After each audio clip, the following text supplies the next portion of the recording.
Welcome in, everybody, to Ben's Restaurant in Berlin Center, Ohio. I'm Chris Colucci with Chris Pater, QB1 for the Western Reserve Blue Devils, the undefeated Blue Devils, 6-0 going into Week 7. Probably your guys' biggest week. You got Springfield this upcoming week.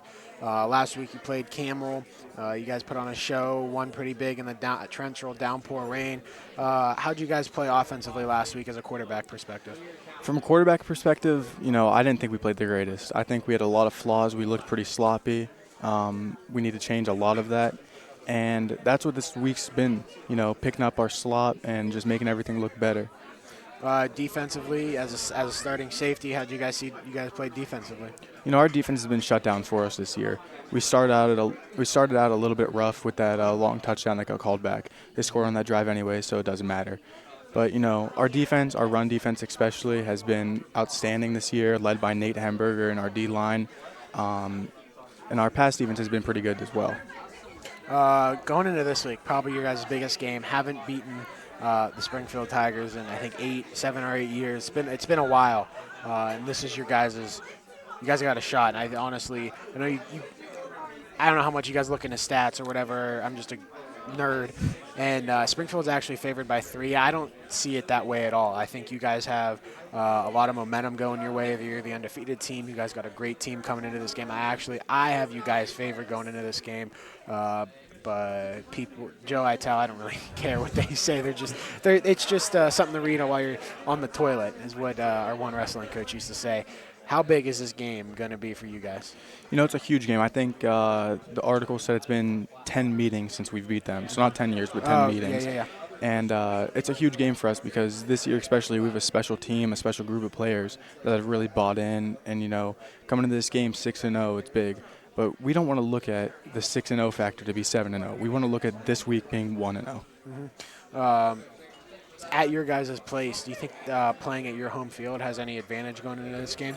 Oh, definitely. The atmosphere at Reserve is unbelievable. The stands are always packed. There's people down the sidelines on the railings.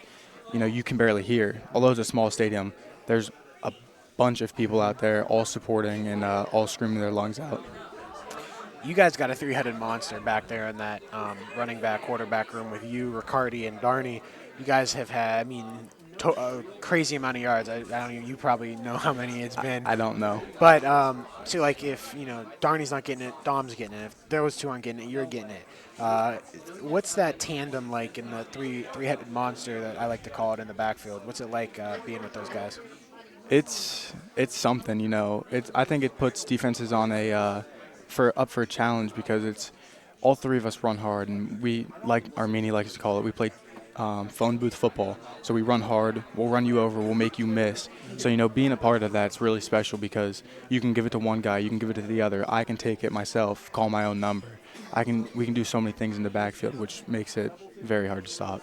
Being that leader on the offense, it's crazy to say we're more than halfway through the regular season of this football year, and playoffs are going to be right around the corner. What are some things offensively you think that you guys need to do better? I think it's the little things from blocking to finding the hole, cuts, throwing, catching, running the routes hard. It's everything in between the sideline to sideline. It's just the small things. You're more fine tuning things right now than making big leaps. Right. You don't want to. You guys are in a good role right now. You don't want to change anything drastically. Exactly. If it ain't broke, don't fix it. Defensively, you guys been playing lights out, like you said.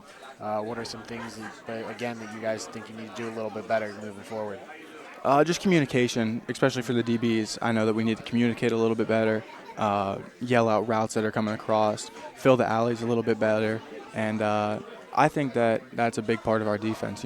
Our D-line is always strong. Our linebackers always just fly to the football and make tackles. So DBs, I think we just need to communicate.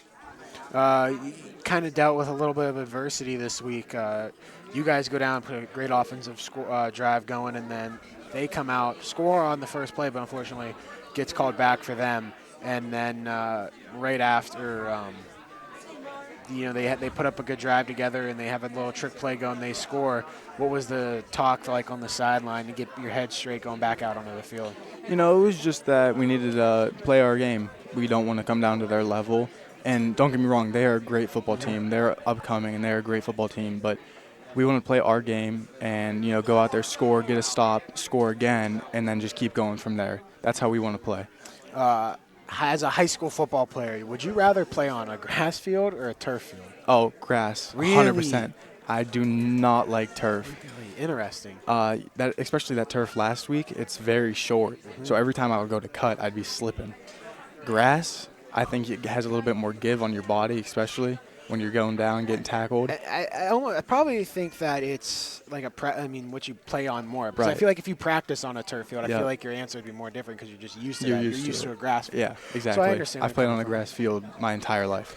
Chris, good luck this week. Huge game. We'll be in the stands. Western Reserve fans, after the game, the fifth quarter at Ben's, they're going to be open late for us. They're going to be open. This whole entire area is open till it's late. I don't know what time. They said 11, but last week It's later it than went that. past 11. So the bar's open, food's open. Probably the food's done at 11. Probably. Yeah, food's probably done at 11. So come out, show your love. They do so much for your guys' kids in Western Reserve High School football and all sports. They support us like no other, and YSN. Love them both very much. So thank you, everybody. Chris, good luck Friday. Thank you. Tear it up.